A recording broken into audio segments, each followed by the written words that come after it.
40 neçə min koy mən Lamandan görənglər. 2016'dan keyin ben siz oylab bakmagan bari bermez bana. Hazır pulu demeyeyim lekin hazır cibacımız olmadı ki müşcan koda. Bu cibada demez hadi ki kişkim görse. Bir daltlı kişki 15 bin koyun hasıl berötmez bana. Minda bersek bana hadi ki ma çirkini görse 8 yılda 8 ekranı geldi. Langdong bana ki 5. Maya kaysanlar bütün bana 20 bin koyda 30 bin koyun başlı var. Bütün gören ya. Ayak kaysanlar bütün çalışıyor ya. Hem ya gözesi yapsam oturup tutatır. Her kanda maşin salmamış bazar şuduğun. Hazır ma cibajıga ordumaz maralmış naya kamil şikinci kol maşinimiz re. Onda olsa dıktıqla biz olsun şaştırınla.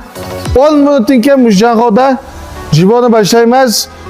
Şu cibonun maşini asanlar 2-3 bin köy töven halde verimiz. Çünkü siz bizi köymey, maşini köymey durup yağcın atqadıken bizim şu şundan layık çıkımıza konmada şu cibonun maşini azap verdiğimiz şu. Andıki ben maşini almaydıgan balama bizden cibonu körsanlar biz hem maşinin bazısını dep çıkırmaz.